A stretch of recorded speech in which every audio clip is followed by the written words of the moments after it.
Salam, Om Swastiastu, Namo, salam kebajikan dan salam sejahtera bagi kita semua.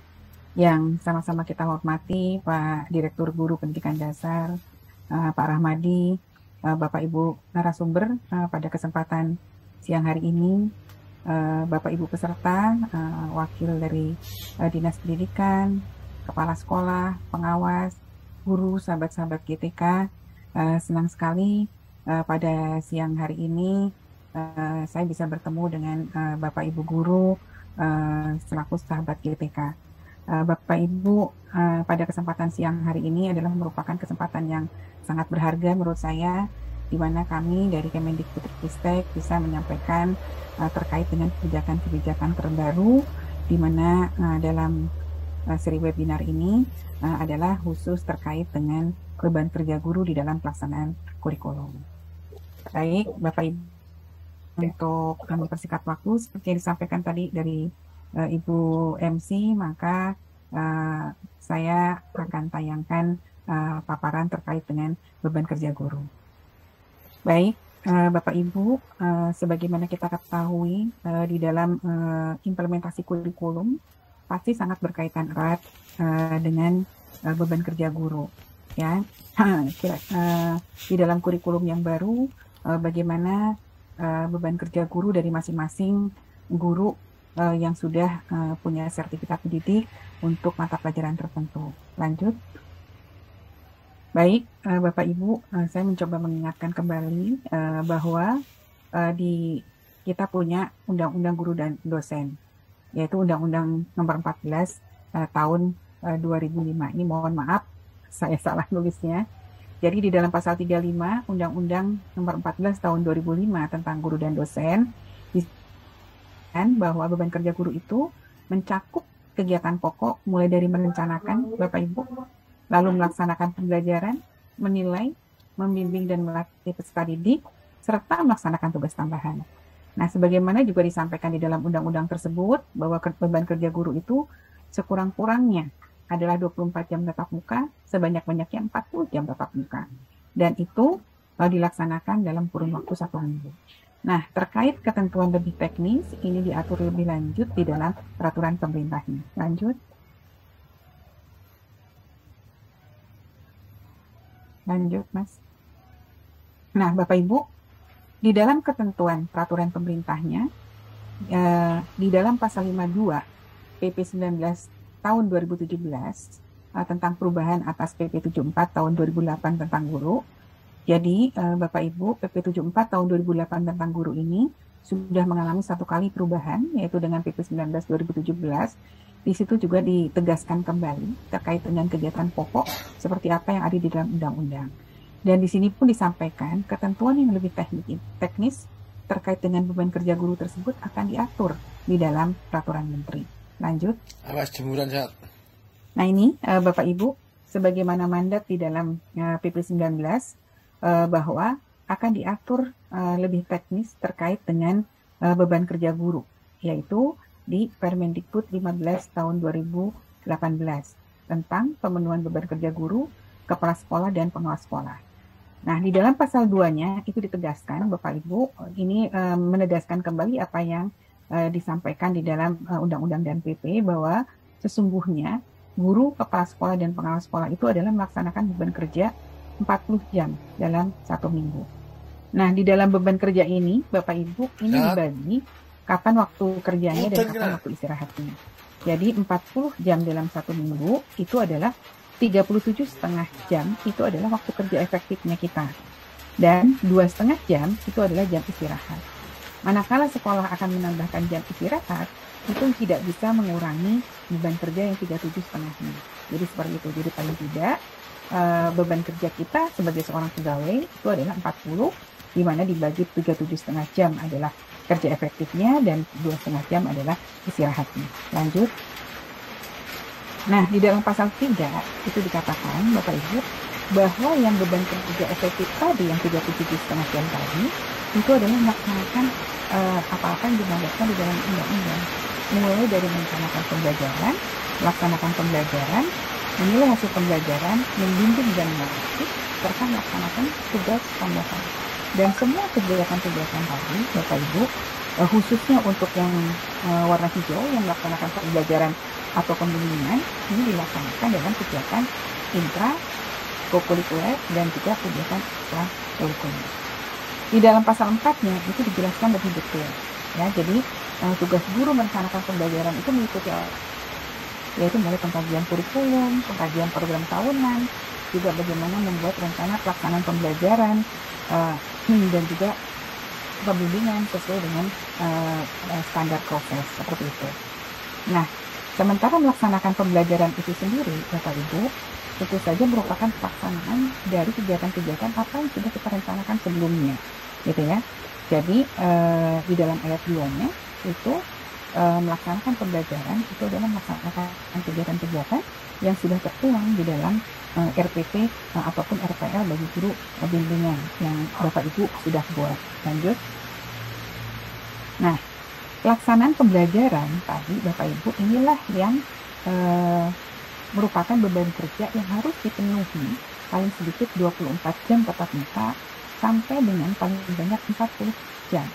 Begitu juga bagi ibu-ibu, Bapak Ibu yang sebagai guru ataupun Bapak Ibu yang sebagai pembimbing teknologi informasi komunikasi, itu beban kerja setahunnya itu harus menampung 5 rombel dalam 1 tahun.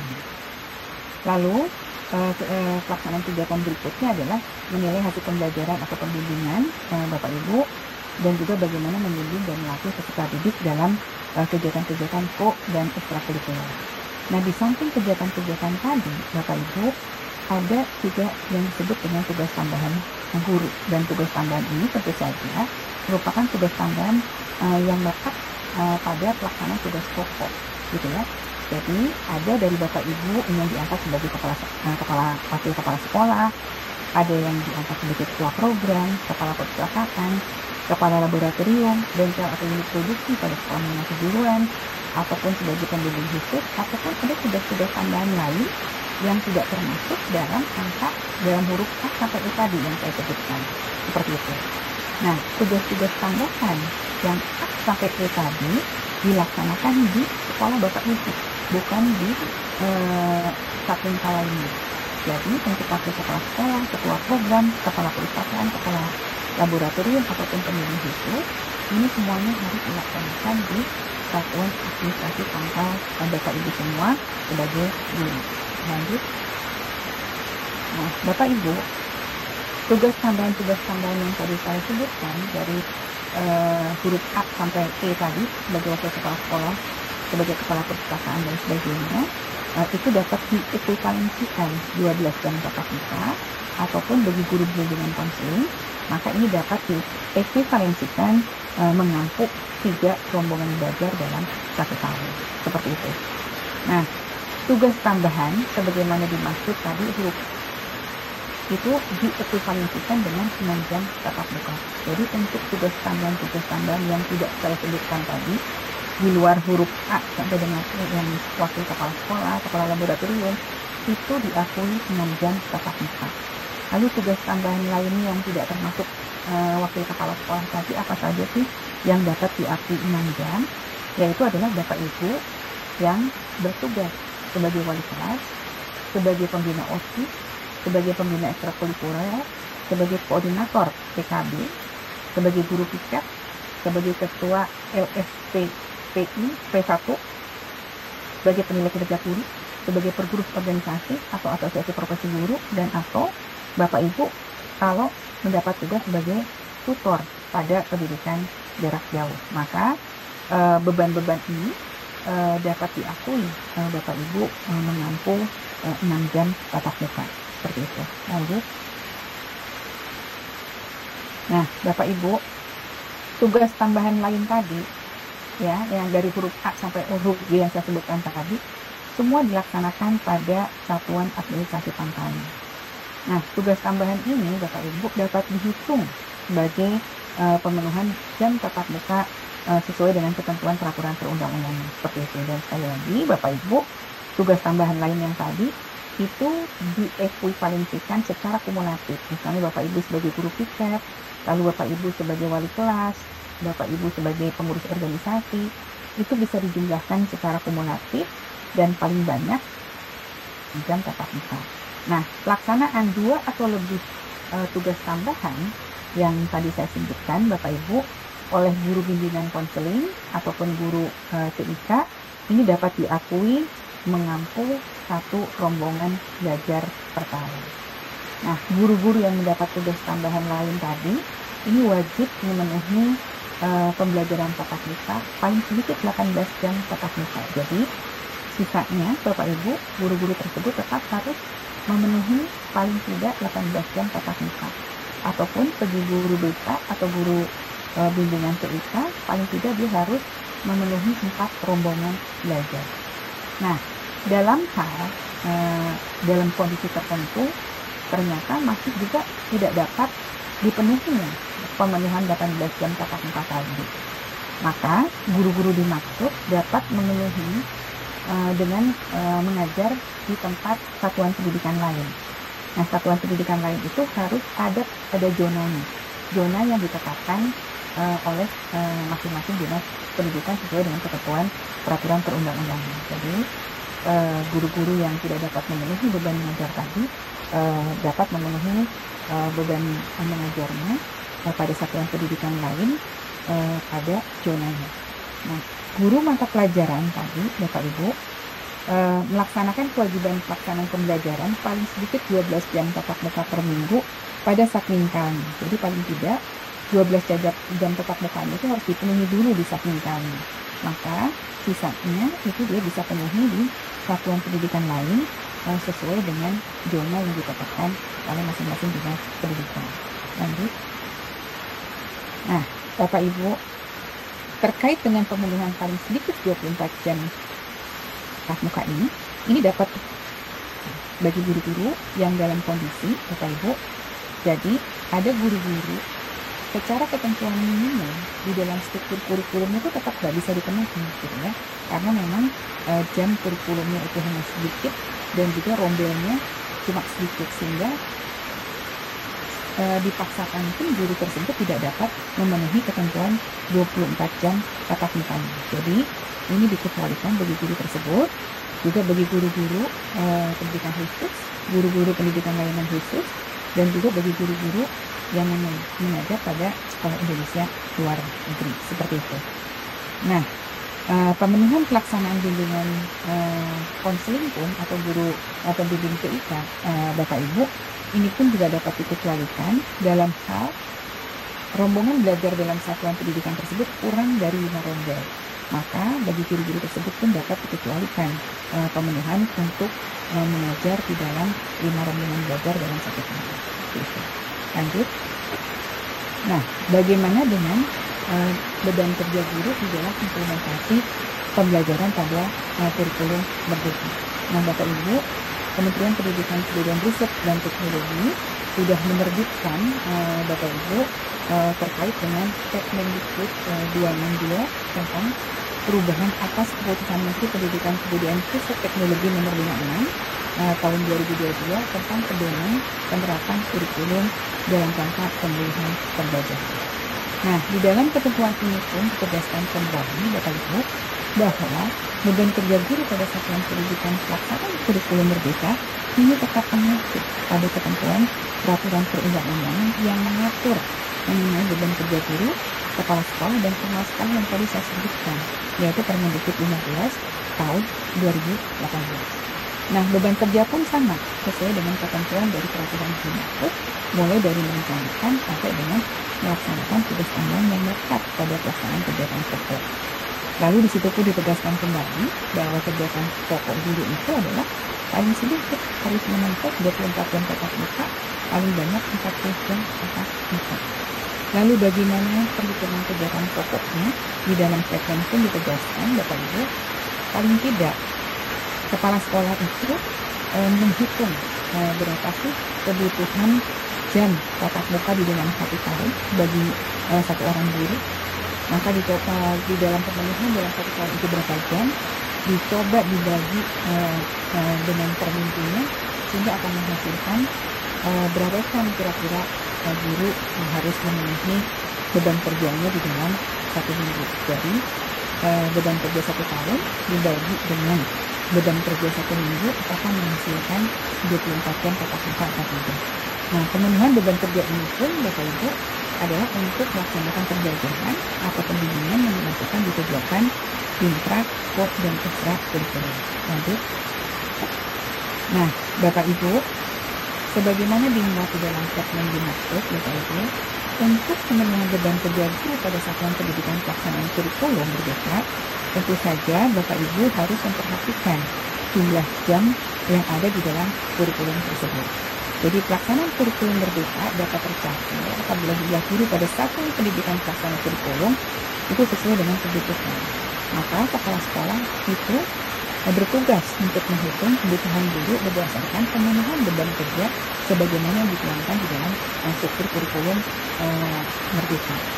Nah, nanti Bapak Ibu apabila tidak dapat terpenuhi 24 jam beban mengajarnya, maka adalah guru-guru tersebut diberikan tugas tambahan dan atau tugas tambahan lain yang terkait dengan pendidikan satuan pendidikan. Jadi yang untuk nomor 1 tadi beban mengurangi beban kerjanya sampai dengan 12 jam. Kalau untuk nomor 2 itu adalah paling banyak 6 jam tadi. Nah, di samping itu juga bagi guru-guru berdasarkan Permendikbud 262 yang bertugas sebagai koordinator proyek penguatan profil pelajar Pancasila itu pun diakui pengurangan beban mengajarnya. Lanjut.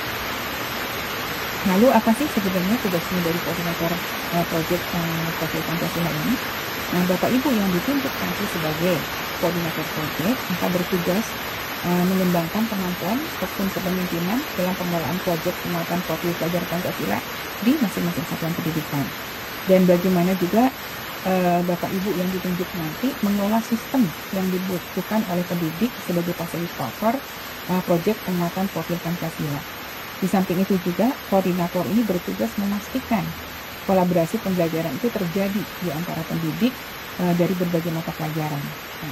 Karena proyek ini bisa merupakan gabungan dari berbagai mata pelajaran, oleh karenanya koordinator ini harus memastikan kolaborasi pembelajaran terjadi di antara para pendidik yang menempuh masing-masing mata pelajaran tadi.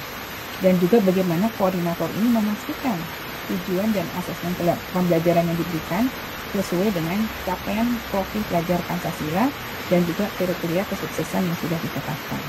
Dan nanti bukti dari pelaksanaan tugasnya, koordinator itu harus menyampaikan surat tugasnya, harus menyampaikan program dan jadwal kegiatan sebagai koordinator proyek, dan juga harus menyampaikan laporan hasil kegiatan koordinator proyek penguatan profil pelajar Pancasila. Lanjut. Nah, ini Bapak Ibu perhitungannya tugas tambahan sebagai koordinator proyek. Jadi untuk setiap kelompok itu dapat diakui 2 jam gitu. Dan paling banyak setiap koordinator itu menampung 3 rombongan belajar. Jadi nanti akan ada pengakuan beban belajarnya sampai dengan 6 jam pelajaran. Nah, di samping itu Bapak Ibu di dalam kurikulum merdeka ini, jadi setiap 36 peserta didik ini pelajaran pilihan, kalau seandainya ada lebih dari 36 dalam satu kelas, maka dia dapat membuka rombongan belajar baru. Di samping itu juga untuk pilihan kelas 11 dan kelas 12 ini tidak ada syarat minimum peserta didik untuk membuka atau menawarkan mata pelajaran baru. Nah, di samping itu Bapak Ibu, dalam hal terdapat guru-guru mata pelajaran seni dan prakarya atau mata pelajaran dari kelompok pilihan SMA atau MA, ataupun mata pelajaran pilihan dari SMA MAK yang telah diberikan tugas tambahan lain, apakah itu sebagai wali kelas ataupun itu sebagai koordinator proyek, akan tetapi tetap tidak dapat memenuhi 24 jam tatap muka, maka bagi guru-guru tersebut apabila ketika dia sebagai pelaksana kurikulum 2013 telah memenuhi beban mengajar paling sedikit 24 jam, maka dia tetap diakui memenuhi beban mengajar 24 jam. Jadi sekali lagi, kalau ada guru, Bapak Ibu, dari guru-guru yang 1, 2, 3 ini, guru seni prakarya, mata pelajaran kelompok pilihan, atau mata pelajaran pilihan di SMK atau MAK, Dia walaupun sudah ditunjuk sebagai koordinator proyek ataupun tugas tambahan lain, tapi tetap tidak bisa memenuhi 24 jam tatap muka per minggu karena perubahan struktur kurikulum, maka guru tersebut tetap dapat diakui memenuhi 24 jam tatap muka jika pada pelaksanaan pembelajaran kurikulum 2013 itu telah memenuhi beban paling singkat 24 jam tatap muka per minggu. Lanjut. Nah ini Bapak Ibu, terkait dengan linearitas di dalam kurikulum Merdeka, bagi guru-guru mata pelajaran IPAS di SD, ini dapat diampu oleh guru-guru kualifikasi atau sertifikat pendidik guru kelas. Begitu juga IPAS SDLB, ini pun bisa diampu oleh guru-guru yang punya kualifikasi akademik atau sertifikat pendidik guru kelas di SLB ataupun bidang studi IPA ataupun IPS yang ada di SDLB. Nah, bagi mata pelajaran informatika, sekolah menengah SMP ataupun SMA, ini dapat diampu oleh guru-guru yang mempunyai kualifikasi akademik ataupun sertifikat pendidik Bapak Ibu di bidang ilmu komputer, ilmu informatika, ataupun TIK, ataupun matematik, dan ilmu pengetahuan alam ataupun sains. Jadi untuk guru-guru yang saya sebut tadi, sepanjang dia punya kualifikasi akademik atau sertifikat pendidik di 4 hal tadi, maka dia dapat menempuh mata pelajaran informatika. Nah, mata pelajaran IPA dalam struktur kurikulum pada SMA atau MA atau bentuk lain yang sederajat di kelas 10 itu dapat diajarkan oleh guru-guru dengan kualifikasi akademik sarjana ataupun sertifikat pendidik guru fisika, guru kimia, atau guru biologi untuk guru-guru pada mata pelajaran IPA. Sementara untuk guru-guru mata pelajaran IPS di SMA itu dapat diambil oleh guru-guru yang punya kualifikasi akademik atau sertifikat pendidik sejarah, geografi, ekonomi, dan atau sosiologi. Sementara Bapak Ibu, untuk guru-guru yang mata pelajaran seni tari, seni musik, seni teater, dan seni rupa di SMP maupun SMA, itu bisa diampu oleh guru-guru yang punya kualifikasi akademik sarjana pendidikan seni atau sarjana seni dan atau sertifikat pendidik seni budaya ataupun kualifikasi akademik sarjana dan atau sertifikat pendidik sesuai dengan mata pelajaran seni yang diajarkan. Seperti itu. Lanjut. Untuk mata pelajaran mulok di SD Bapak Ibu itu bisa diajarkan oleh guru-guru. Jadi mata pelajaran di SD terkait dengan guru-guru agama, guru jasmani, guru bahasa Inggris ataupun mulok itu dapat diajarkan oleh guru kelas. Sementara untuk guru bahasa Inggris Bapak Ibu di SD ini dapat diajarkan oleh guru kelas yang memiliki potensi bahasa Inggris atau guru bahasa Inggris yang tersedia di SD tersebut atau guru bahasa Inggris di SD atau SMP yang terdekat. Itu bisa ditugaskan untuk mengajar bahasa Inggris di SD. Lalu juga bagi mahasiswa sebagai pelaksana program Merdeka Belajar ataupun Kampus Merdeka itu bisa mengajarkan bahasa Inggris di sekolah dasar. Nah, untuk mulok Bapak Ibu ini bisa diajarkan oleh guru kelas yang memiliki kompetensi mulok. Bisa juga guru mulok itu diajarkan oleh guru-guru muatan lokal yang ada di sekolah tersebut, ataupun guru mulok ini bisa diajarkan oleh guru SD, SMP atau SMP terdekat yang ditugaskan, yang kemudian akan diakui beban kerjanya. Jadi kalau ada sekolah-sekolah di sekitar ingin mengajarkan mulok di satuan pendidikan tersebut, maka ini diperkenankan. Begitu juga untuk mahasiswa-mahasiswa yang sedang melaksanakan program kampus Merdeka, maka itu pun bisa mengajarkan mulok di sekolah tersebut. Sementara untuk guru-guru pelajaran program kebutuhan khusus ini bisa diajarkan oleh guru pendidikan khusus, guru mata pelajaran lain atau guru kelas yang dinilai layak untuk mengajar di satuan pendidikan tersebut. Seperti itu Bapak Ibu. Lanjut. Nah selanjutnya Bapak Ibu untuk yang IPAS IPA, IPS ini mata pelajaran IPAS yang ini dapat diampu oleh paling banyak 6 guru kelompok kita. Ini bagi yang guru-guru yang melaksanakan kurikulum Merdeka, maka sesuai dengan Kemendikbud 262 ini untuk guru-guru yang ada di SMK, maka mata pelajaran IPAS ini dapat diampu paling banyak oleh guru kelompok IPA dan atau IPS disesuaikan dengan karakteristik bidang keahliannya. Begitu juga Bapak Ibu untuk mata pelajaran seni tari, seni musik, seni teater, seni rupa ini dapat diampu oleh guru-guru yang mempunyai kualifikasi akademik di bidang seni tadi, Bapak Ibu, atau sesuai dengan kualifikasi akademik atau sertifikat pendidik yang sesuai dengan mata pelajaran yang diajarkan. Begitu juga untuk mata pelajaran dasar-dasar program keahlian ini dapat diampu oleh paling banyak 12 guru. Mata pelajaran konsentrasi keahlian dan proyek kreatif kewirausahaan ini dapat diampu oleh paling banyak 5 orang guru. Untuk mata pelajaran praktek kerja lapangan, Bapak Ibu, ini dapat diampu paling banyak oleh 44 orang guru. Sementara mata pelajaran pilihan dapat diajarkan oleh paling banyak 4 orang guru di kelas 11 dan paling banyak 6 orang guru pada kelas 12. Seperti itu. Lanjut. Demikian Bapak Ibu yang bisa kami sampaikan terkait dengan beban kerja guru.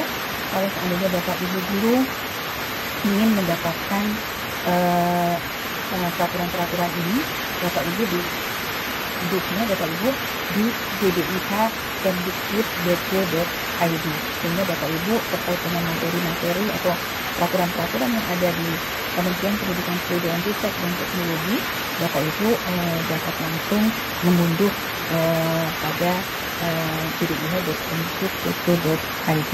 Demikian Bapak Ibu yang bisa kami sampaikan. Terima kasih. Wabillahi hidayah.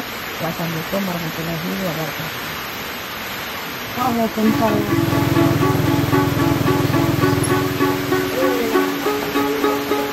Saya Madip Pujangga, guru mata pelajaran biologi kelas 10 SMA Negeri 1 Basaran, Kabupaten Kapuas. Sekolah saya menjadi salah satu pelaksana program sekolah penggerak Angkatan 1. Lebih dari 1 semester ini, kami telah mengimplementasikan kurikulum Merdeka di sekolah. Selama mengimplementasikan kurikulum Merdeka, ada banyak perubahan pembelajaran yang dilakukan, khususnya dalam mengenali potensi anak dan memberikan mereka pembelajaran yang relevan.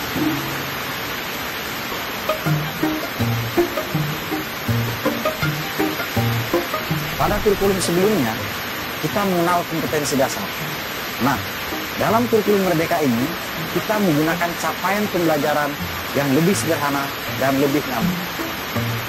Melalui komunitas belajar, kami diberikan kepercayaan dan kemerdekaan untuk mendesain kurikulum operasional tingkat satuan pendidikan, menentukan tujuan dan desain pembelajaran yang dibutuhkan oleh para murid.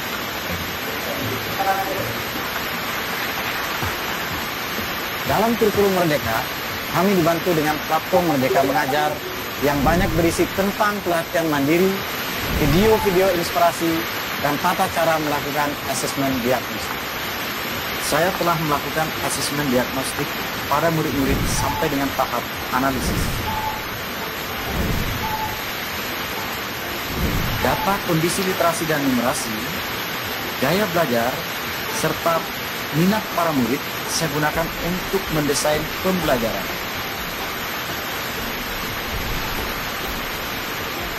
Pada materi sistem ekspresi manusia, saya memetakan anak berdasarkan minat pada video, infografis, ataupun dengan PowerPoint. Saya mengajak anak-anak berdiskusi kelompok untuk mendapatkan informasi dari berbagai sumber. Nanti anak-anak yang secara kreatif saling menjelaskan dengan membuat bahan presentasi melalui berbagai bentuk hasil tugas. Ada yang presentasi dengan video, infografis, maupun PowerPoint.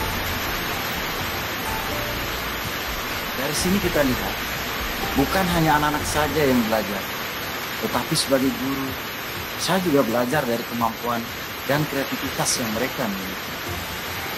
Selain asesmen diagnostik, para murid saya ajak untuk menilai diri sendiri, dan ada juga penilaian sesama murid. Saya juga melakukan penilaian formatif dan sumatif untuk melihat progres dari setiap murid. Proses asesmen ini menjadikan saya lebih menghargai potensi yang ada dan tidak cepat memberikan penilaian akhir. Satu hal lagi yang saya sukai dari kurikulum Merdeka ini adalah saat ujian sekolah. Dulu kita menyusun soal ujian dengan MBMP tingkat kabupaten. Nah, saat ini yang membuat soal ujian adalah MBMP tingkat satuan pendidikan.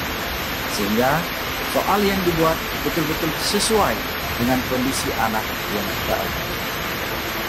Kurikulum Merdeka ini memacu kita sebagai guru untuk terus belajar, berkarya, dan mendorong anak-anak lebih kreatif. Ini semua adalah harapan baru bagi embrio pendidikan Indonesia untuk 100 tahun Indonesia Merdeka.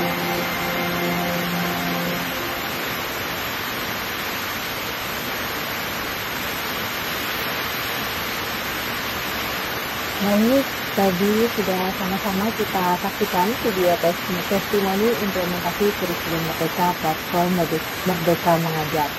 Tidak lupa saya ucapkan terima kasih kepada Ibu Carol Dian Wahyudi yang sudah menyampaikan materi regulasi beban kerja guru.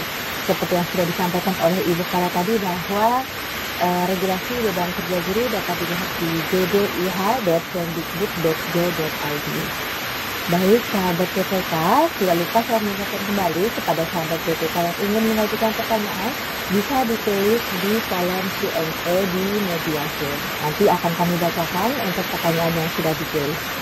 Baik, acara selanjutnya adalah pemaparan materi regulasi maksud saya materi yang kedua yaitu materi pengisian dapodik bersama 2 orang narasumber yang sudah hadir bersama kita pada siang hari ini. Selamat siang, yang pertama saya sapa dulu ya Bapak Nasif Khairul Huda Eskom dari Sipkosja Dapodik dan Transformasi Digital Sekjen Konseksmen. Selamat siang Pak Nasif. Selamat siang Mbak. Baik, yang kedua saya sapa dulu boleh ya Pak Nasif, ada Bapak Lisyanto Adi Nugroho MP dari Sipkosja Analisis Data Guru dan Tenaga Kependidikan Sekjen PPK. Selamat siang Pak Lisyanto. Siang Mbak Sinta. Oke, baik. Untuk yang materi yang pertama akan disampaikan oleh Bapak Nasif Khairul Huda mengenai teknis pengisian kurikulum Merdeka. Sebagai efisiensi waktu kepada Bapak Nasif Khairul Huda, disilakan. Terima kasih Mbak Sita untuk waktunya. Assalamualaikum warahmatullahi wabarakatuh. Selamat siang, salam sejahtera bagi kita semua. Baik Bapak Ibu, mungkin sudah izin share screen-nya. Oke. Baik Bapak Ibu, ini mungkin yang sudah ditunggu-tunggu juga oleh Bapak Ibu yang melaksanakan kurikulum Merdeka ya di sekolahnya. Kemarin juga kami sempat mendapatkan beberapa pertanyaan juga, Pak, kenapa kurikulum kami masih belum berubah jadi kurikulum Merdeka dan seterusnya. Mungkin nanti akan saya coba jelaskan beberapa hal. Mungkin selanjutnya dulu. Next. Jadi mungkin nanti yang akan kita bahas yang pertama terkait dengan dasar hukumnya, kebijakan terkait dengan implementasi kurikulum Merdeka di Dapodik itu seperti apa, kemudian kategori pelaksananya, ya, kategori pelaksana mungkin yang Bapak Ibu tahu juga pelaksana kurikulum Merdeka ini dibagi menjadi 3 ya, ada mandiri belajar, mandiri berubah, dan mandiri berbagi. Itu nanti implementasi di Dapodiknya seperti apa, nanti kita coba bahas juga. Kemudian teknis pengisian aplikasi Dapodiknya, kemudian fitur-fitur yang kita coba sesuaikan sesuai dengan sesuai dengan kebutuhan, itu nanti seperti apa. Next. Nah, mungkin dari dasar hukum ya Bapak Ibu ya. Jadi untuk pedoman penerapan kurikulum dalam rangka pemulihan pembelajaran ini kemarin sudah ada Kemdikbud ya, Kemdikbud nomor 262/M/2022.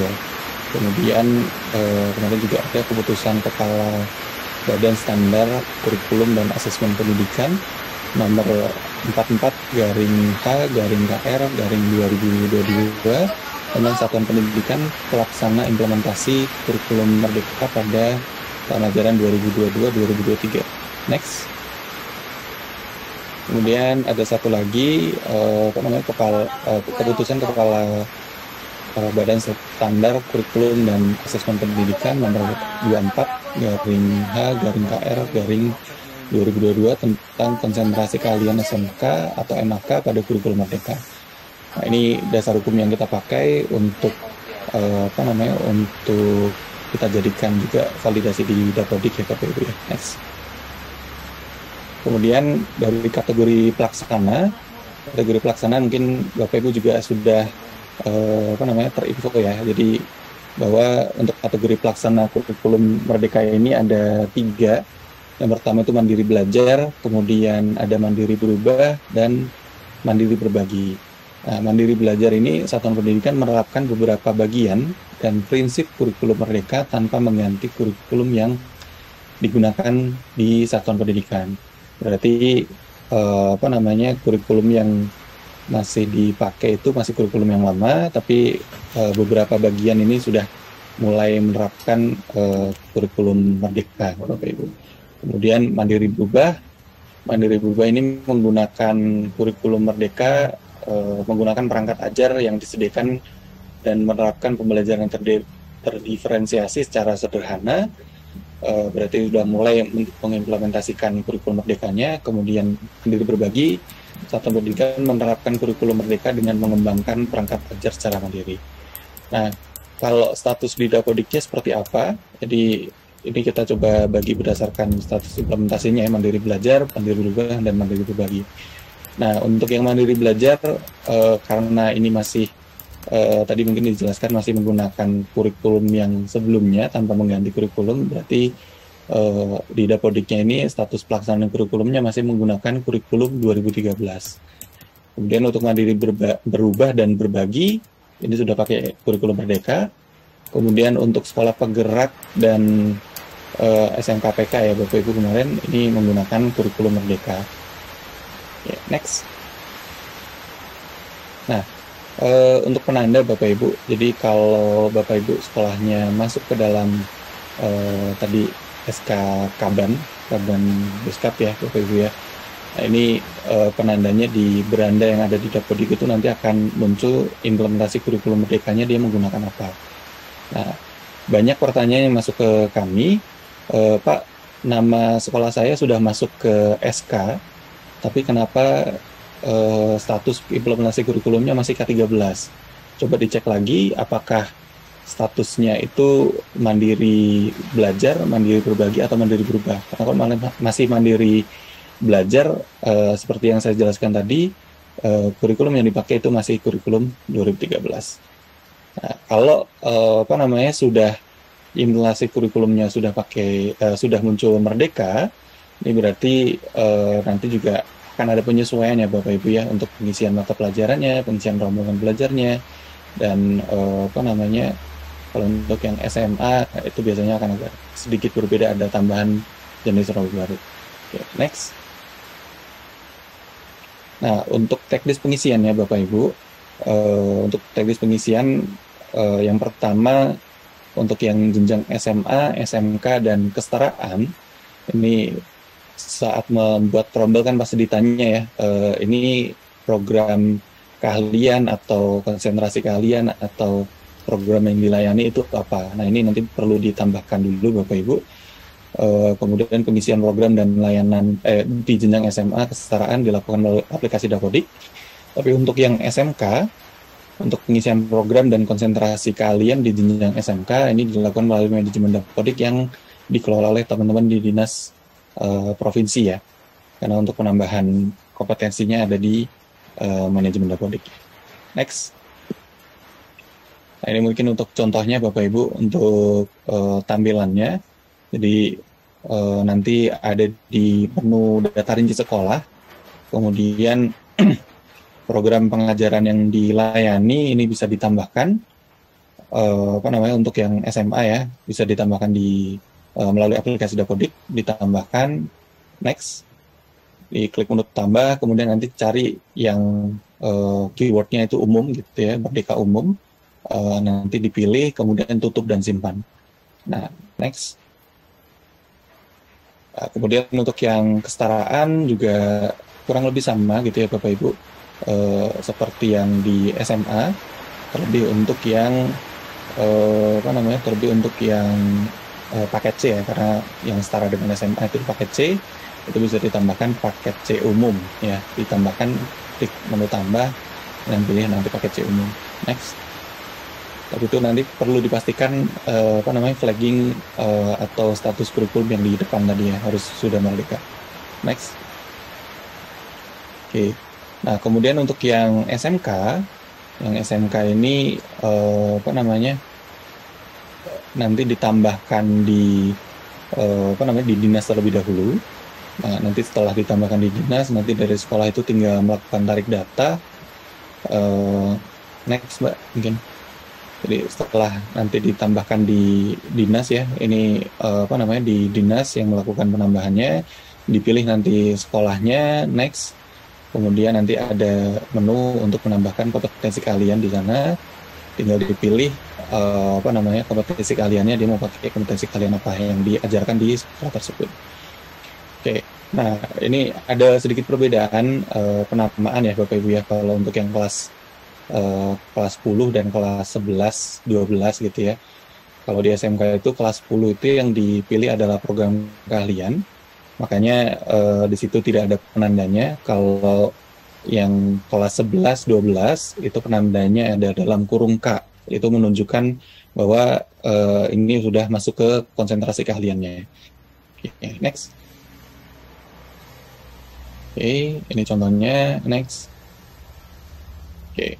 Nah, Bapak Ibu nanti bisa unduh saja untuk seluruh kurikulum Merdeka yang SMK ya Bapak Ibu ya, di link tersebut di s.id/struktur -km-smk. Oke, next. Nah, kemudian untuk pengisian rombelnya, ini mungkin yang sering ditanyakan juga di kami. Nanti ada penambahan rombel, kemudian pengisian pembelajarannya, yang kemarin juga sering ditanyakan untuk pengisian koordinator P5 itu seperti apa, pemilihan tema itu seperti apa, kemudian matpel pilihan untuk yang SMA itu nanti seperti apa. Next.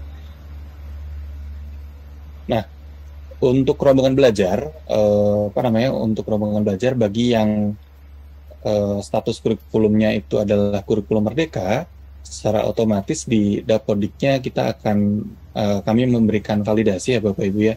Jadi rombongan belajar yang bisa dipilih di tingkat awal itu adalah kurikulum merdeka.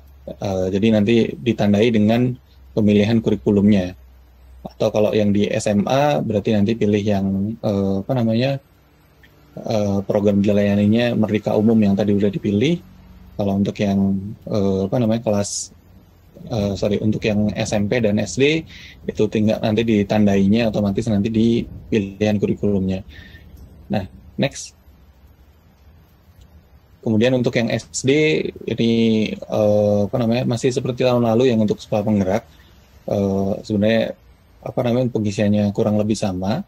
Jadi di SD Bapak Ibu nanti untuk guru kelas itu masih bisa diinput ya Bapak Ibu ya. Di guru kelas itu nanti ada mata pelajaran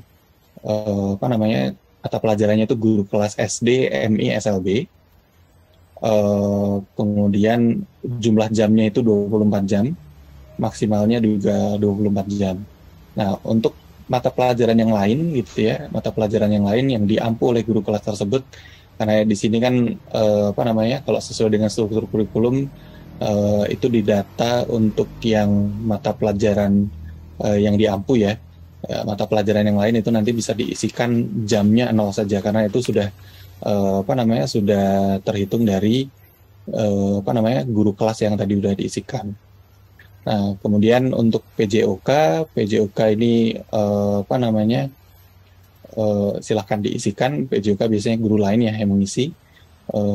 Untuk jam maksimalnya kita kemarin sesuaikan Bapak Ibu dari struktur kurikulum yang ada. Kalau dilihat di